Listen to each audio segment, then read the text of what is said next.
welcome. I'm Shibani Gharad, and joining me from our Delhi studio is Sumita Karir. Now, Delhi continues to choke under a thick blanket of toxic smog, with the air quality index soaring to alarming levels of around 490 to 500 in the severe plus category this morning, marking the worst pollution this winter season.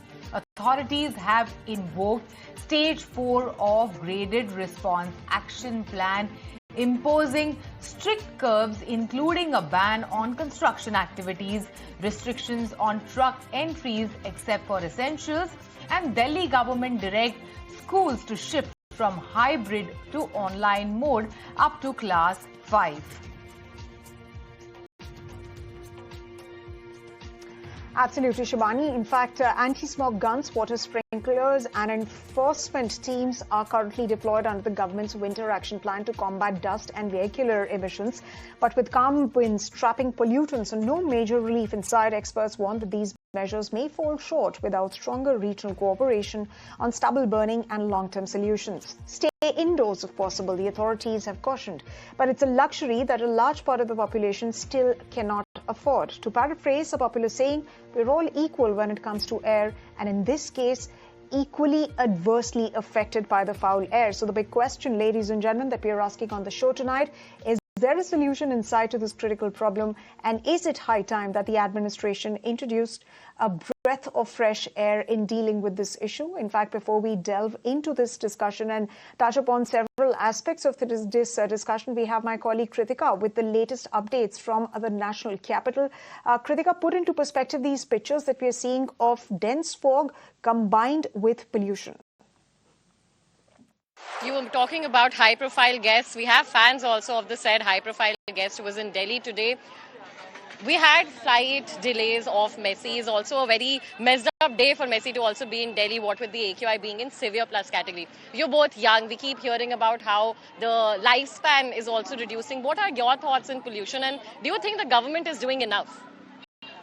If the government was doing enough, you wouldn't be asking this question, actually.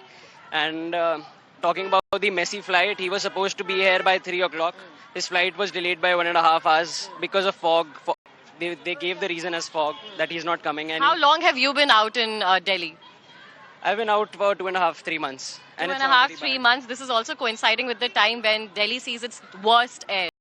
Are you seeing any personal effects on you, on your family members, on your friends around? Yeah, I went out for a run recently, 2-3 weeks back, early morning, and I had black sputum coming out. It's black sputum coming. It's supposed to be green, but it was black. So pollution is really taking a toll on people. Did you have to consult with doctors, medications? No, I didn't take any medications, but I was at home. I preferred to stay indoors for the next week. You're also, as a football fan, in this weather, you're preferring to stay indoors. That's the condition. Tell me about you. How long have you been also suffering because of the pollution? So I've been in Delhi for more than 5 years now, and obviously pollution has been increasing every year. This year it's been nothing different. Obviously, as a Messi fan, I'm quite happy he was here, and we could also see him had to wait for a very long time, probably because of pollution only, because his flight was delayed. But yeah, I think people need to step up. The government, everybody needs to step up in terms of taking the right kind of measures, because this is really taking a toll on everybody's health. Like he mentioned, touch wood, I've not personally experienced something very serious, but I know my friends who've actually gone through rounds of headaches and, who've had to take days off because they were not well. So I think we can all sort of try to do our bit so that, and the government should obviously try to do their. Thank you for speaking to us.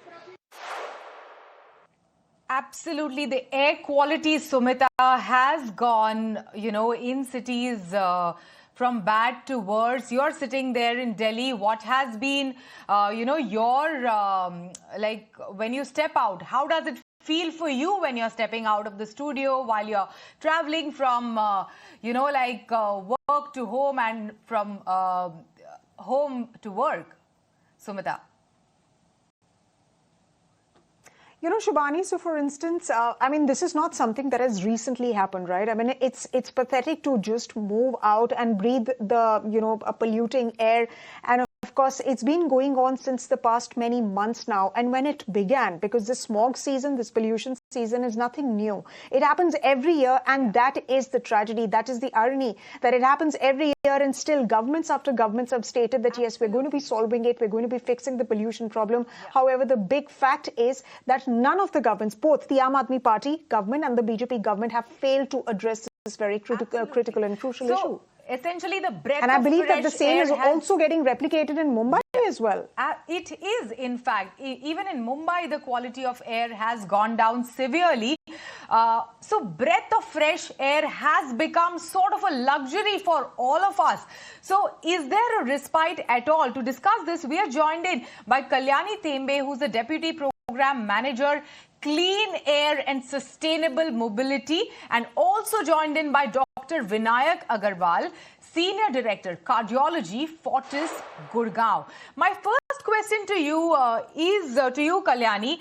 Graded Response Action Plan, which is GRAP. Stage 4 measures have been implemented, including construction bans, work from home advisories.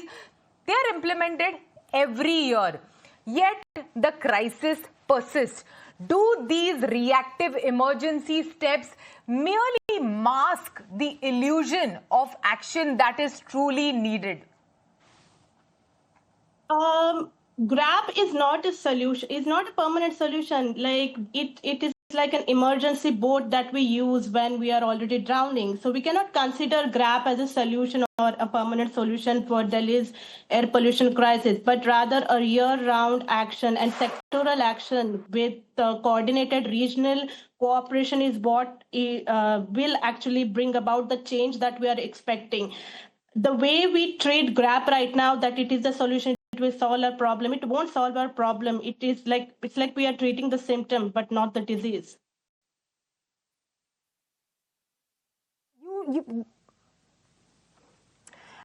Right, Kalyani, and in fact, you have brought about that very, very important point about the fact that these are just emergency measures, and what the government essentially needs at the point is a year-round solution that is not just implemented, 3 weeks before or 3 weeks later when people complain of pollution, and of course when the media also goes into overdrive covering all of these cases that we are seeing. Of course, Dr. Vinayak Agarwal would agree to that. He, of course, is the Senior Director, Cardiology, Fortis, Gurgaon.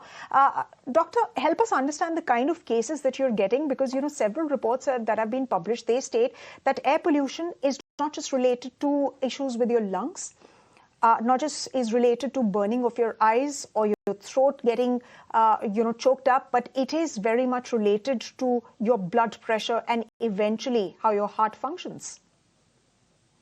Oh, absolutely. I think, thank you for having me on the show. And I can only say that if there is a true emergency which exists today for our children and for us, I think it's the air pollution. And we are not talking about something which is new. I mean, right from 1990s, you've had studies which have directly linked air pollution, especially PM 2.5, to adverse health effects, including heart attacks, COPD, cancers, even blood pressure increases. You have so much of, long-term and short-term effects of air pollution that it is very surprising that nobody has actually taken control of this issue for so many years in cities, in Indian cities. Now, the kind of cases that we're seeing is, you have to understand that India is a young nation. The average age of an Indian is 28 years. And we are seeing a lot of heart attacks in the young population today. Every fifth Indian which is dying is below 40 years of age because of a heart attack. Every second heart attack occurs in an individual below 55 years of age. So a working class, the heart of our working population is actually at risk. And air pollution definitely is among the top 10 mortality markers or risk factors for death world over. And in India, if you look at cities like Delhi NCR, with AQI touching 500, can you even begin to imagine the impact it would have not only on heart attack risk, stroke risk, COPD, respiratory diseases where people come with acute exacerbation of asthmas, You have young children who are perpetually ill because of such high concentration of PM2, nitrogen dioxide, etc. So I think it is. You can probably link air pollution to almost every single disease structure, especially cancers in the long run. And unfortunately, it's not like you can see what air pollution is doing to us in the background. It's not very evident. Doctor, simple question. I want to, step in over here and ask you a simple question. When AQI exceeds the level of 450, what kind of cardiac distress does it bring in on someone with a healthy heart and someone, with already prior cardiac issues? And apart from, the impact on one's heart and lungs, what are the long-term impacts on, let's say, a lot of times in pollutions, your eyes are burning, you get severe headaches. So if you can explain that to us step by step. When the AQI specifically exceeds 450 is what Delhi faced today. That's a very good question. So just to give you a little bit of a figure there, the main particle, the main component of air pollution is PM2.5, which is directly linked with heart attacks. There are ultrafine particles which are less than, say, 0.1, say, microns, which are even more able to pass through the lungs into the circulation and cause cardiovascular side effects. The moment you touch 450, so any AQI above 150, you are actually having a large amount of PM2.5 in your respiratory system, which is going in and is affecting your blood as well, and eventually your heart. So with every 10, so normal limits are about less than 30 microgram per meter cube. Every 10 microgram increase in PM2.5, you would have 10% increase in risk of heart attacks. We are seeing more heart attacks right now coming to the emergencies, more heart failures coming in, more sudden cardiac deaths, more respiratory issues like bronchial asthma, etc.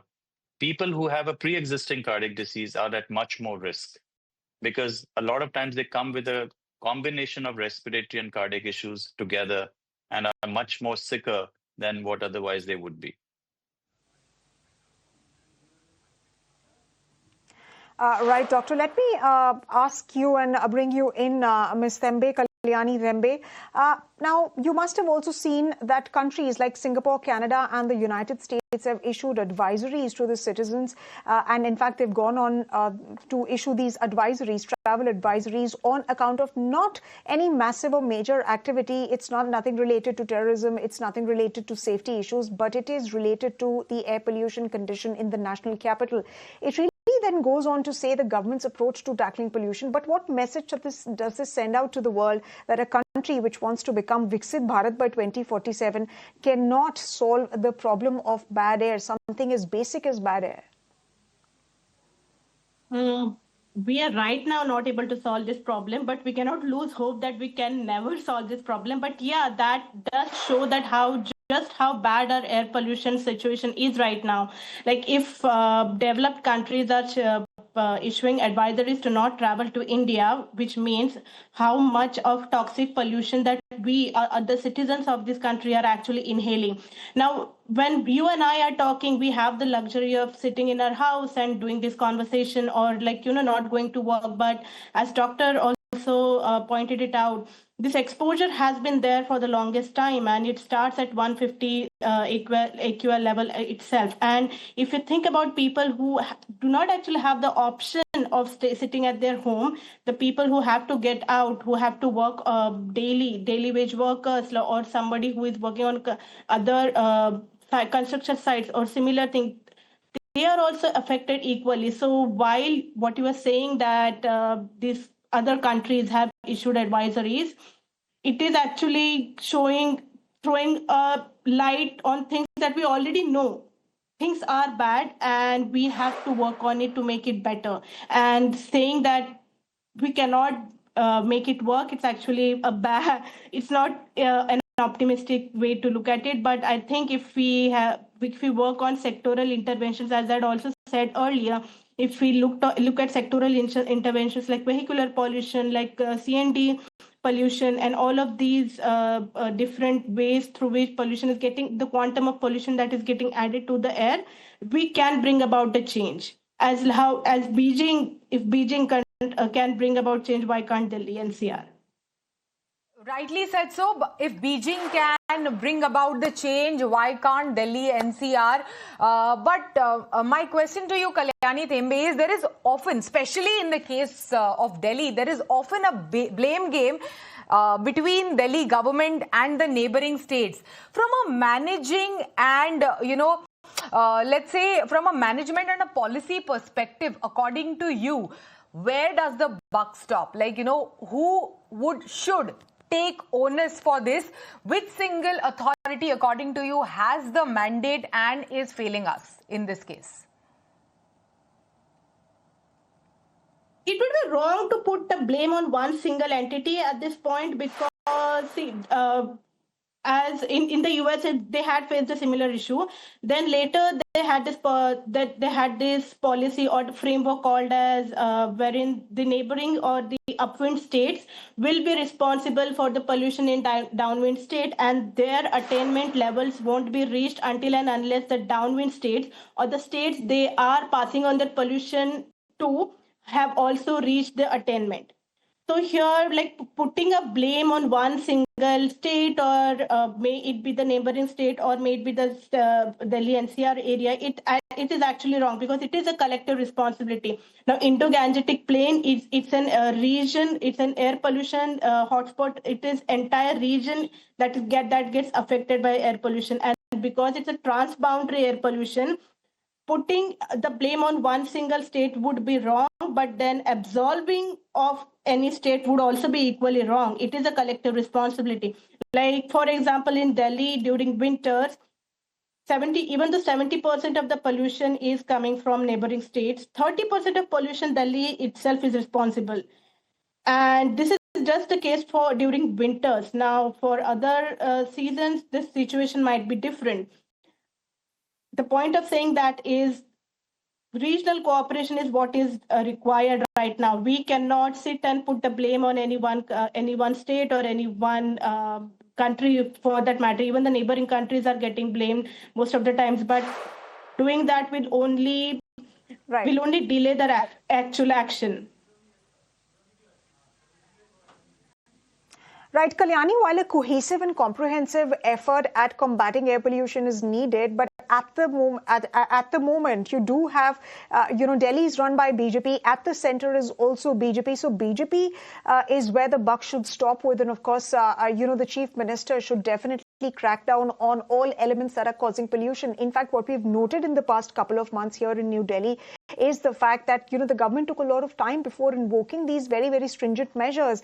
The complete ban on BS3 petrol and BS4 diesel four-wheelers. Authorities, very recently they've directed to conduct classes in hybrid mode. The entry of trucks is banned into Delhi. So what have all of these pollution bodies and committees really been thinking about before invoking these measures? The air quality, if it plummets to even 200, that is also, very bad, especially when you have kids here, when you have old people here who are more prone to any sort of diseases that doctor has spoken about. So let's also make this point very clear that the accountability here is with the government. Of course, that comprehensive strategy to bring in other states to combat this problem is important, but the Delhi government, the central government really needs to crack the whip on all the elements that are causing pollution. But we have also Dr.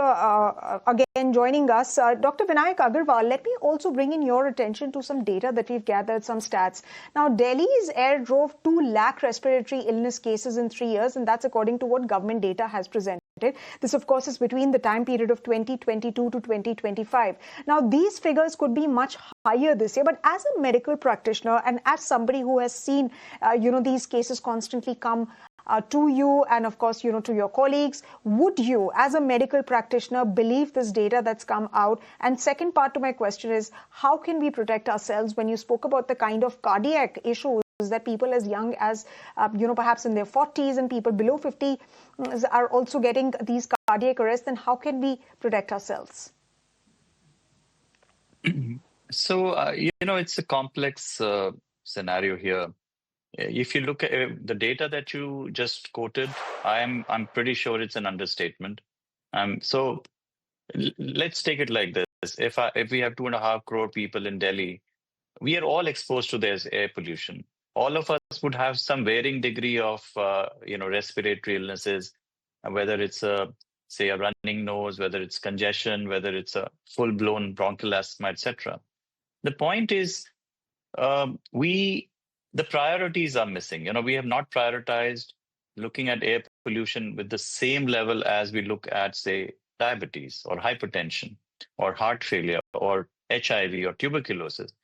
Right now, air pollution is probably going to be killing and affecting morbidity, and mortality is going to be much higher than any other illness in our country, because most of our states, actually most of our cities, have very high air pollution AQIs.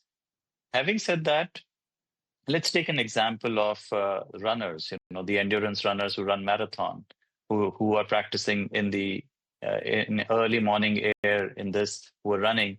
So when you inhale and exhale much deeper when you're running, imagine the kind of load that you're inhaling in. So even very, very fit people would be exposed to large quantum of these air pollutants, including PM 2.5, ultrafine particles, etc.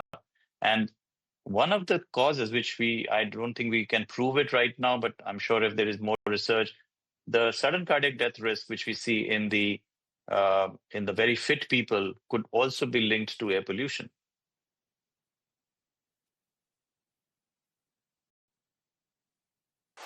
Right. Well, on that note, Dr. Agarwal and Ms. Kalyani, thank you very much for taking the time out. Of course, this tragedy that we are facing right now, this crisis of air pollution, it is a health emergency, and we do wish that governments, whether state or a central government, they treat it like a health emergency, as pollution has been treated in many other countries, including the Western countries, and of course, close to our country, close in our neighborhood, China as well, which went on war footing and addressed this issue in 10 years flat. We do hope that that sort of an emergency approach is taken in by the Indian government as well. But for the moment, thank you very much for taking the time out and speaking to us here on our big debate on India Tonight. Thank you. Well, ladies and gentlemen, some news that's coming in